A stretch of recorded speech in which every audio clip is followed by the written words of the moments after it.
Hi everyone, it's Simon Keeling here at weatherweb.net. It is Tuesday the 5th of March. Thanks again for watching. As always, the site's get free of charge by the adverts that you see around the screen here. It's by you coming back and using the adverts and using the site. That's what keeps us free of charge. Okay, so now I'm post-gym today. I've just got back but wanted to get this out to you first of all. Big changes going to be taking place over the next few days. First of all, we're going to go mild and more unsettled, and then come Sunday we are going to be going much cooler.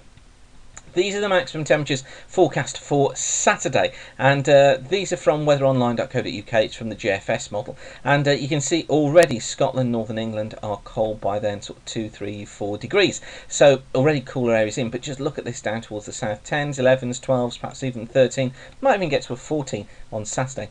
But prepare yourselves, because just look what happens in 24 hours time. So this is now the maximum temperature chart for Sunday, and what a dramatic difference. Look at that. Temperatures of 2s, 3s across much of England and Wales, adding the effect of a brisk northeast wind. It's going to be feeling bitter. Only the very far southwest of Cornwall, southern parts of Ireland here holding up to sort of 8 or 9 degrees. But just look how much cooler it becomes during the course of Sunday as that northeasterly flow sets in. So you can see just how cold it is. And just to demonstrate that again, this is the 8:50 temperatures, starting off at 12 o'clock tomorrow afternoon. And if I just play through these, look, you've got 3s and 4 degrees here, -2s across the far north of Scotland. But as this sequence plays through, what I want you to notice is how we kind of stay with steady-ish temperature during the next few days. What we have here is a southerly flow pumping warm air northwards at upper levels across much of England, Wales and Ireland. More of an east-southeasterly flow though, starting to feed the cold air in across Scotland. Look, you can see -4s across central Scotland by the time we get through to Friday afternoon. And then just watch what happens. By Saturday afternoon we're -6, -5s across northern Scotland, still +2s down towards the south, but then this happens. Watch that cold air just pile in from the east. There it goes. This now is midday on Monday. -10s, -11s at 8:50. This really is going to be feeling cold in the early part of next week. Not only cold, these are the temperatures for London, and you can see here we're sort of 13, 14 degrees over the next few days. Then we take this tumble downwards look here, and as I say, not only cold, the green here representing rainfall. You can see that we've got outbreaks of rain coming through as well. I don't think the rain is particularly going to be that heavy. This is the GFS ensemble and the way that it sees rainfall during the next few days. So this is midday today. You can see most of the country generally dry and enjoying some sunshine. You might say actually it's the final first day of spring, if you see what I mean, today. But then watch what happens through tomorrow. We get outbreaks of rain just passing the way northwards through the country as low pressure takes over. And I think really what we're going to find over the coming days are bands of rain moving north, bringing it's never going to be persistent rain, and it's never going to be a great deal of rain. It's just going to go cloudier and also milder, as I said, but also damper too. And then what we find is the area of low pressure moving into France. It then pulls in these east or northeasterly winds through Sunday, and that's the cold air getting in, and you'll see even into the beginning part of next week. Look, the flow just turns more into the northeast. We stay cold, although what happens is that we do build high pressure in towards the west here. This is the area of high pressure in here, and that basically means that many areas are dry, particularly for northern and western areas during next week, although the northeasterly flow just brings some snow showers down onto eastern coasts. And then through next week we're kind of stuck with that flow. High pressure, yes, is to the west of Ireland during the middle part of the week, which keeps us dry, but still got that northerly wind. So we're going to be seeing, I think, some wintry showers across eastern coast.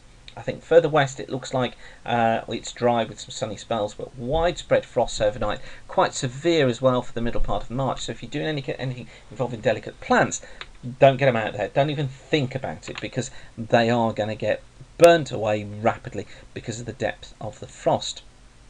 And then by the time we get through towards the end of next week, it's a bit of a mishmash really. High pressure trying to stay in control, but there is a definite signal of high pressure getting squeezed away down to the south, look, in here, which is where it should be for the time of year, and more of a southwesterly flow building through the country, by the time we get in towards the 17th or the 18th. That would increase temperatures, bring some rain to the north and the west. I have to say, I'm not entirely convinced by that just yet, but it does look as if there is some milder weather on the way. I think we're going to go for the period from the 20th onwards before the weather settles down, and I'm still going to call for a more settled end to the month. Now, that's not been agreed by everybody, because this is the CFS forecast, and you've got to turn your head round for this. We are here. Look, this is the CFS forecast of 500 millibar anomalies. This is week 1, so running forwards from the 4th of March to the 10th. Sorry about that. I just got the phone. That was a call on our Weather Live service. Okay, so yeah, I was telling you that the UK is upside down here. Now, these are 500 millibar height anomalies, and for the next week, week 1, we've got low pressure out here in the Atlantic, high pressure out towards the east, and that's exactly what we're going to be seeing. Week 2, the CFS. What it tries to do is to lower the heights look across the south of the country, and this is indicating the jet stream being further off down towards the south again, and these are the unsettled cool conditions that managed to get in because we've got high pressure up towards the north and this kind of northeasterly flow. Incidentally, probably Scotland is generally dry. Then we get into weeks 3 and weeks 4, and for week 3, this is where I tend to disagree with the CFS. It's trying to put a trough across us, which effectively would bring low pressure at the surface and keep very unsettled, cool conditions across much of the country during this period. And then for week 4, at the end of the month, it weakens off the trough. It still leaves it there, though. Sorry, let me get that up for you. It still leaves it there, look. And the trough would probably be doing something like that, although high pressure is still out towards our east. So it tries to bring in a milder southeasterly flow, which I agree with, but it would keep unsettled weather over the west of the country. I don't think that's going to happen. I think the main risk of unsettled weather could be for the far west of Ireland, but I think for much of the UK and the rest of Ireland, it should be a milder and I think a drier end to the month. And I just mentioned there about rainfall. Let me just show you the forecast rain from the ensemble, because I know many of you are trying to get so many jobs done at the moment before the weather changes once again.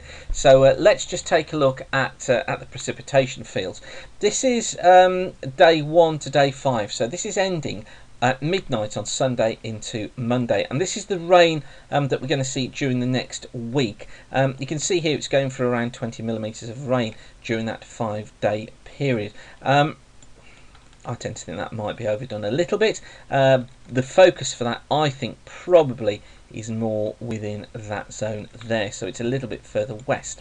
Then we get into the second part of the period, day 6 to day 10. So this takes us up to the 15th of March, and that will be Friday the 15th. So you can see there sort of 5 to 10 millimeters generally, but notice how this area here across kind of Ireland into southern Scotland is much drier.